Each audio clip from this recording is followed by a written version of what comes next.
ज्ञान की देवी मां सरस्वती, अन्नदायिनी भारत माता, पवित्र शब्दों।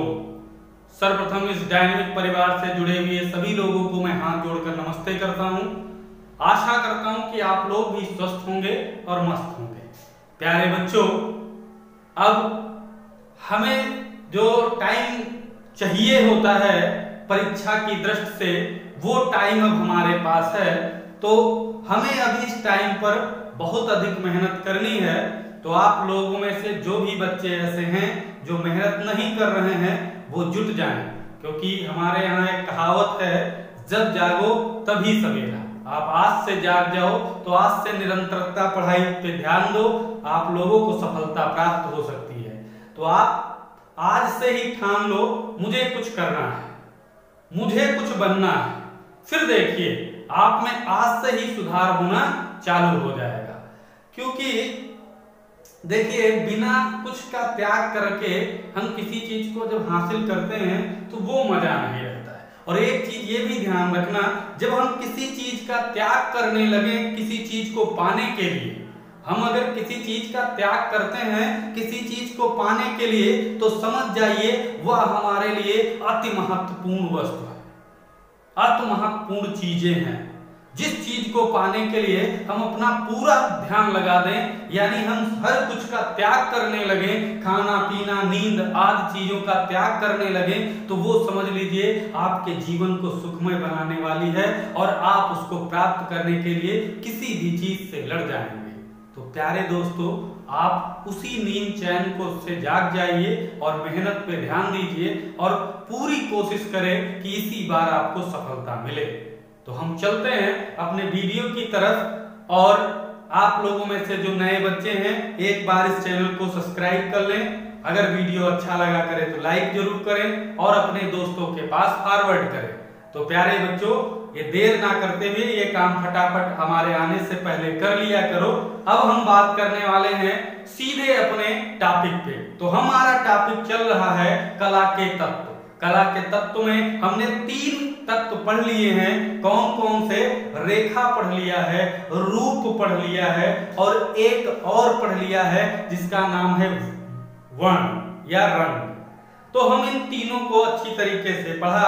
आज 3 टॉपिक और हैं। अभी हमने जैसा कि बताया था कि 6 हमारे कला के तत्व होते हैं। तो आज तान, पोत, अंतराल 3 टॉपिक को खत्म करने वाले हैं। तो प्यारे बच्चों, एक बार इस वीडियो को लाइक कर दें। उसके बाद हम चलते हैं और पूरा जोर लगा के पूरे ईमानदारी के साथ इन सभी चैप्टरों को खत्म करते हैं। आप देखना, पूरे जोश के साथ, पूरे होश के साथ इन चीजों को पढ़ाया जाएगा और ऐसा पढ़ना है कि दोबारा इनको छूने की आवश्यकता ना पड़े। तो हम बात करेंगे आज उन्हीं कला के तत्व जो अभी हमें पढ़ना है और बारीकी से भी पढ़ेंगे और पूरा विस्तार से उसके बारे में जानकारी रखेंगे। और एक बार अगर मन से पढ़ लिया तो प्यारे बच्चों दोबारा उसको देखने की जरूरत नहीं है। तो हम बात करने वाले हैं आज पहले कला के टॉपिक पे। तो यहां पर सभी लोग लिख लें तान।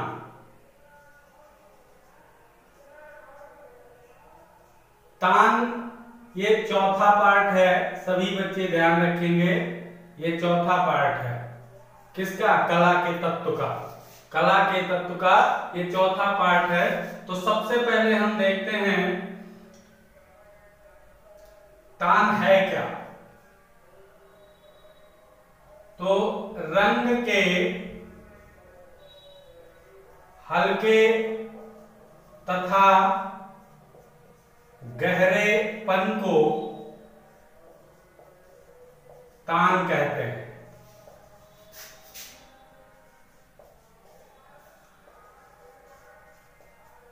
प्यारे दोस्तों, जैसा कि हमने रंग में मान में पढ़ा था, मान, तो वही चीज बिल्कुल सेम तान में होता है। मान और तान एक जैसे लगते हैं, तो इनकी तुलना भी एक जैसे हम कर सकते हैं। उसमें भी हल्के और गहरे रंग की बात होती थी और इसमें भी रंग के हल्के और गहरेपन को तान कहा जाता है। हम यहाँ पर और दूसरा टॉपिक यहाँ पर लिखेंगे, किसी भी रंग में, किसी भी रंग में सफेद एवं काले रंग की मात्रा में अंतर करके, किसी भी रंग में सफेद एवं काले रंग की मात्रा में अंतर करके उसके अनेक तान प्राप्त कर सकते हैं, प्राप्त कर सकते हैं। आप सभी लोग जानते हैं सफेद और काले रंग से रंगों में हल्का और गहरापन आता है। तो प्यारे बच्चों, इसीलिए कहा गया है सफेद और काले रंग में की मात्रा में अंतर कर करके आप अनेक तान प्राप्त कर सकते हो, अनेक तान बना सकते हो। यानी गहरा है, हल्का है, और जो भी आप तान बनाना चाह सकते हो तो काले और सफेद रंग की मात्रा को कम ज्यादा करके यानी अंतर करके आप तान को प्राप्त कर सकते हो। कई प्रकार की ताने प्राप्त कर सकते हो। तान को जो है प्यारे बच्चों 3 भागों में बांटा गया है। तो लिख लो, तान को मुख्यतः 3 भागों में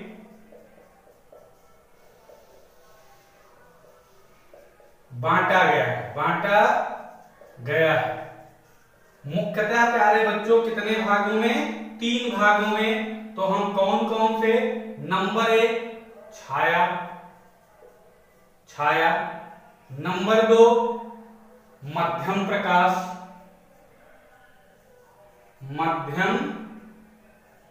प्रकाश, और तीसरा जो है वो प्रकाश। इन 3 भागों में हम तान को बांट सकते हैं, छाया, मध्यम प्रकाश और प्रकाश। अब अगली कड़ी में देखते हैं तान के प्रयोग से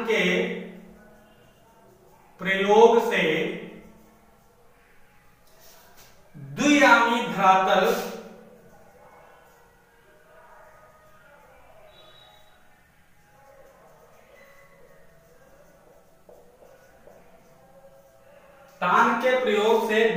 धरातल पर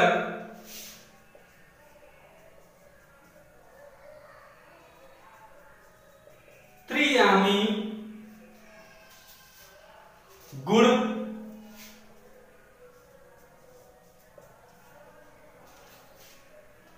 उत्पन्न किया जा सकता है। प्यारे बच्चों, तान के ही प्रयोग से जो द्विआमी धरातल होता है, जो उसको हम त्रिआमी गुण में परिवर्तित या उत्पन्न कर सकते हैं। आप लोग इस चीज का भी ध्यान रखेंगे, ये तान का महत्वपूर्ण अंश है, आप लोग इसको ध्यान रखेंगे। तान का प्रयोग संपूर्ण चित्र में किया जाता है। तान का प्रयोग संपूर्ण चित्र में किया जाता है। तान का प्रयोग संपूर्ण चित्र में किया जाता है।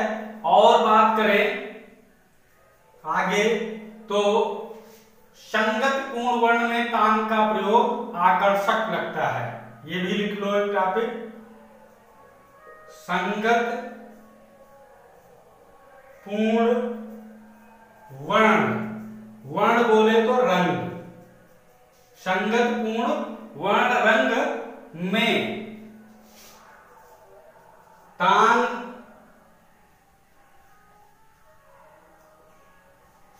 संगत पूर्ण वर्ण में, रंग में, वर्ण या रंग एक ही चीज है। संगत पूर्ण वर्ण में तान का प्रयोग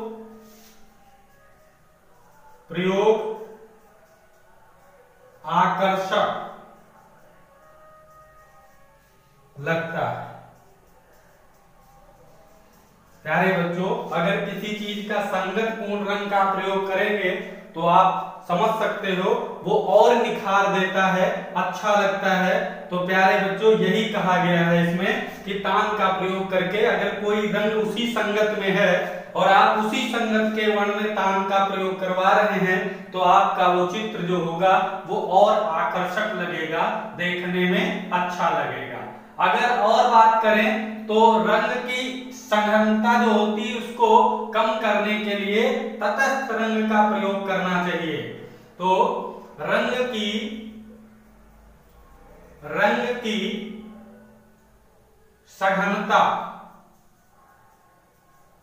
सघनता को कम करने के लिए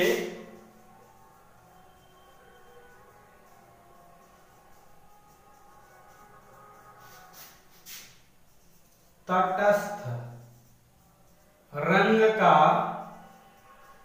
प्रयोग किया जाता है, किया जाता है।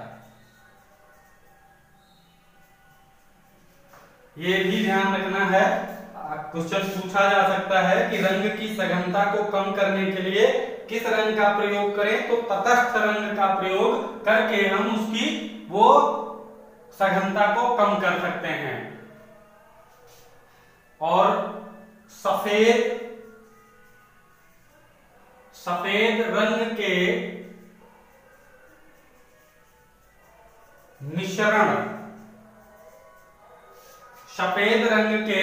मिश्रण से तैयार रंगत को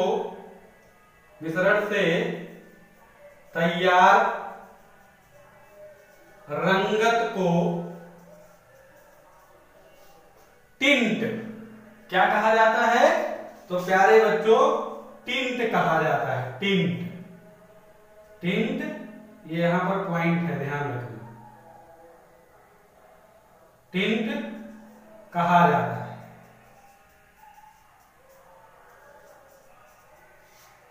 ये सफेद रंग के मिश्रण से तैयार रंगत जो होती है उसे हम टिंट कहते हैं। तो प्यारे बच्चों ये महत्वपूर्ण तथ्य थे हमारे तान से संबंधित। तान किसे कहते हैं आप लोग जान गए होंगे, रंग के हल्के और गहरेपन को तान कहा जाता है। किसी भी रंग में सफेद और काले रंग की मात्रा में अंतर करके आप स्वयं जो है देख सकते हैं, उसमें अनेक तान प्राप्त किए जा सकते हैं। तान के मुख्य रूप से 3 भाग होते हैं, छाया, मध्यम प्रकाश और प्रकाश। प्यारे बच्चों तान के प्रयोग से द्वियामी धरातल पर त्रियामी गुण उत्पन्न किया जा सकता है। अगला तान का प्रयोग संपूर्ण चित्र में किया जाता है। संगत पूर्ण वर्ण में अगर तान का प्रयोग किया जाए तो वो और आकर्षक लगेगा।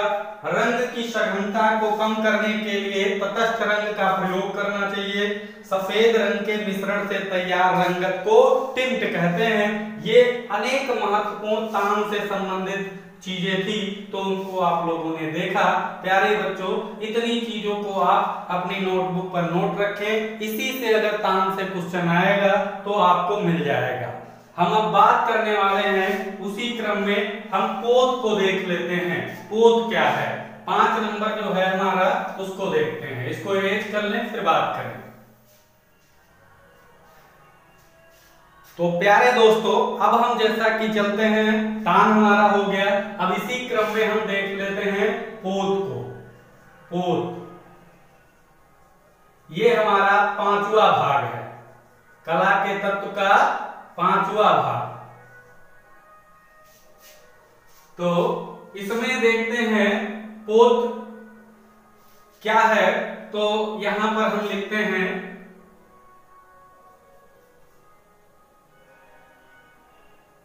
यहीं पे लिख देते हैं धरातल की बनावट। प्यारे बच्चों पोत किसे कहा जाता है, तो धरातल की बनावट को। यहां पर आप लोगों को थोड़ा समझना होगा, बहुत बच्चे यहां पर कंफ्यूज रह जाते हैं, क्योंकि बहुत बच्चे पोत और जो धरातल होता है यानी अंतराल, अंतराल, धरातल नहीं सॉरी, अंतराल जो होता है उसको एक ही में समझ लेते हैं। अभी हम पढ़ेंगे तो बारीकियां इसकी देखेंगे। धरातल की बनावट जो होती है उसको हम क्या कहते हैं, पोत, और धरातल दूसरी चीज हो जाती है। तो धरातल की बनावट कैसे करते हैं वो पोत के अंतर में आता है, और धरातल वो हो सकता है अंतराल में धरातल आता है, वो बात अलग हो जाती है। तो हम यहाँ पर पढ़ते हैं बनावट के बारे में, धरातल की कैसे बनावट करना है उस पर ध्यान रखना है। तो हम देखेंगे किसी धरातल का गुण, किसी धरातल का गुण पोत या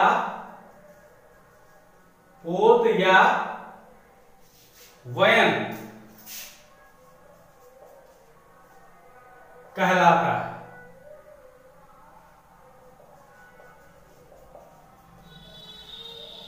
यानी गुण जो उसका होता है, धरातल के बनावट का जो गुण होता है उसी को तो हम क्या कहते हैं, पोत या वयन कहते हैं। तो ये चीज आप लोग याद रखेंगे। प्रत्येक वस्तु में अंतर जो है, यहां पर और लिख लो, प्रत्येक वस्तु में अंतर पोत के माध्यम से किया जाता है।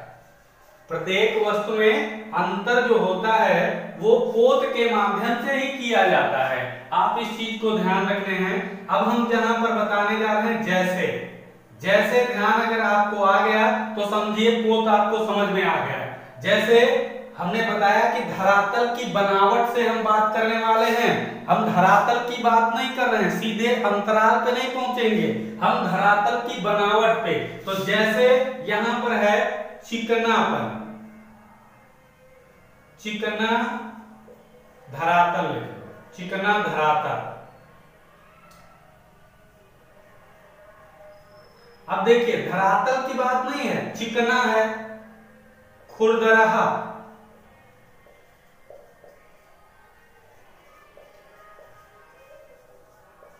खुरदरा धरातल हो गया, चिकना धरातल हो गया। ये अलग अलग धरातल के प्रकार हैं, इनकी बनावट है, कैसी कैसी बनावटें हो सकती हैं। फिसलन युक्त धरातल, फिसलन युक्त धरातल। तो अब कंफ्यूजन नहीं होना चाहिए आप लोगों को। बनावट जो उसकी होती है उसको हम पोत कहते हैं, धरातल की जो बनावट, ना कि धरातल को। बहुत बच्चे धरातल को ही पोत समझ लेते हैं, तो धरातल और पोत में अंतर है। तो ये चीजें आप लोग ध्यान रखेंगे।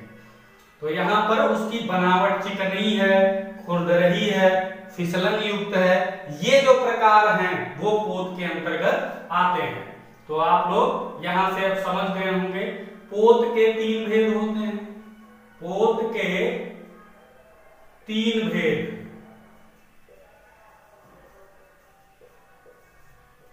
होते हैं। 3 भेद होते हैं, कौन कौन से? एक होता है पहला नंबर प्राप्त, प्यारे बच्चों, प्राप्त होता है। दूसरी अगर बात करें तो कृत्रिम होता है, कृत्रिम। और तीसरी अगर हम बात करें तो तीसरी होती है, प्राप्त हो गया, कृत्रिम हो गया, एक सृजित होता है, सृजित। प्राप्त, कृत्रिम और सृजित। इस जो कृत्रिम है इसको अनुकृत भी कहते हैं, ध्यान रखना है, अनुकृत, अनुकृत भी कहते हैं प्यारे बच्चों। कृत्रिम या अनुकृत, सृजित और प्राप्त। तो ये चीज आप लोग याद रखेंगे। और प्राप्त को, इसको भी नाम दूसरा है, इसका नाम एक है प्यारे बच्चों कल्पित, कल्पित। प्राप्त या कल्पित और कृत्रिम या अनुकृत और सृजित अलग है। तो हम इनको अलग अलग पढ़ लें तो ज्यादा बेटर रहेगा। तो अलग अलग देख लेते हैं कि क्या चीज है। तो प्राप्त या कल्पित पोत,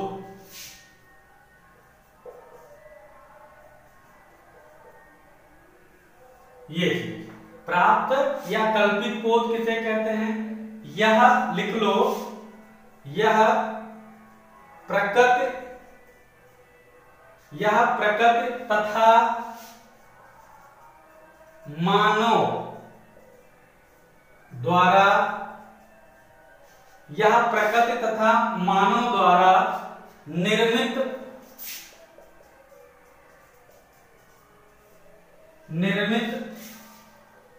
वस्तुओं में होता है, वस्तुओं में होता है।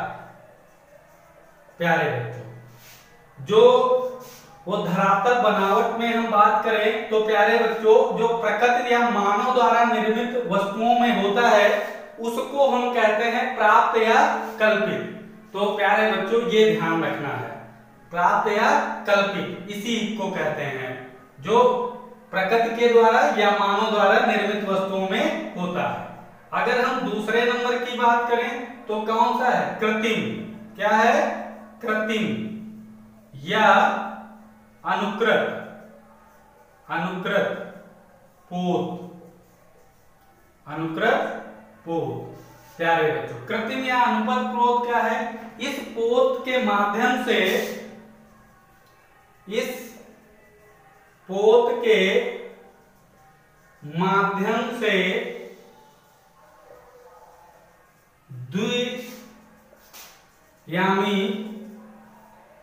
द्वियामी इस पोत के माध्यम से द्वियामी धरातल पर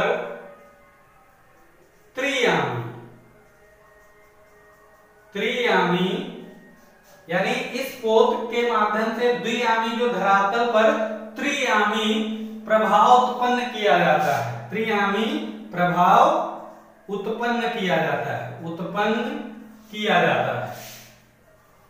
किया जाता है।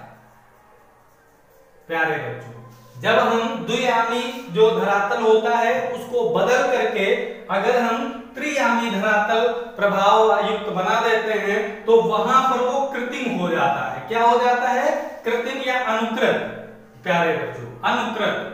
तो प्यारे बच्चों ये ध्यान रखना है। और तीसरा नंबर जो प्यारे बच्चों है, तीसरे नंबर पे हम बात करें तो सृजित पोत,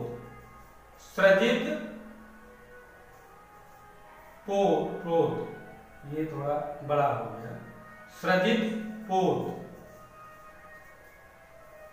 ये क्या होता है? सृजित पोत यह यंत्रों और साधनों की सहायता से सृजित किया जाता है। यह यंत्रों तथा साधनों की सहायता से सृजित किया जाता है, सृजित किया जाता है। प्यारे बच्चों, यह यंत्रों तथा साधनों की सहायता से सृजित किया जाता है।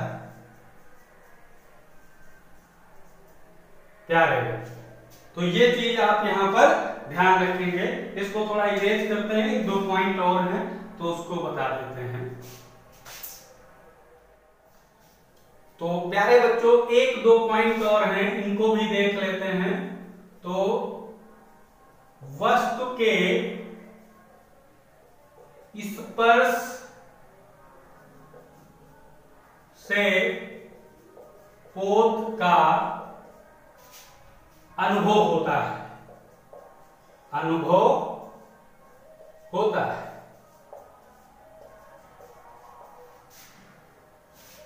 वस्तु को अगर हम, जैसे ये चीज है, इसको हम जब अगर स्पर्श करें प्यारे बच्चों तो हमें पता चल जाएगा ये चिकना है या खुरदरा है या उसको क्या कहते हैं, जो भी बताया था, फिसलन युक्त। तो ये फिसलन युक्त है या चिकना है या हम कह सकते हैं खुरदरा है, तो इसे स्पर्श करके हम बता सकते हैं। दूसरा एक माध्यम है पोत का पता आंखों से भी किया जाता है, आंखों से भी किया जा सकता है। यानी हम बहुत सारे चीजों को अगर स्पर्श ना करें तो देख के भी पता चल जाता है कि ये चीज चिकनी है या खुरदरी है या जो भी है। तो आंखों से और स्पर्श करके दो चीजों से आप क्या कर सकते हो, पता कर सकते हो कि पोत कैसा है। तो पोत का अनुभव प्यारे बच्चों, तो पोत का अनुभव हम स्पर्श और आंखों के द्वारा कर सकते हैं। ये दो चीजें आपको याद रखनी है, इसमें कुछ याद करना है ही नहीं। आप चीज ध्यान रख सकते हो कि स्पर्श करके या देख करके हम पोत का अनुभव कर सकते हैं। वस्तु यानी धरातल की बनावट को हम देख सकते हैं कि कैसा है। अगला, पोत की सबसे अधिक विविधता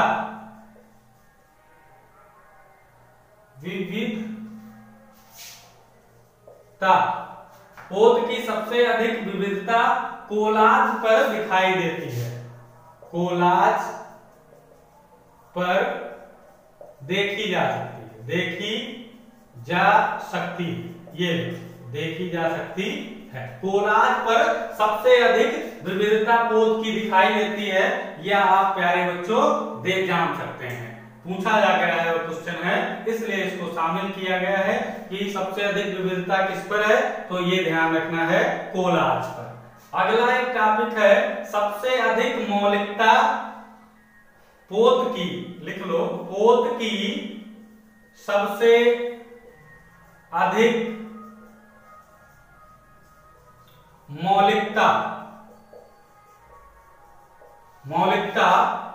वस्तु में देखी जा सकती है, वस्तु में देखी जा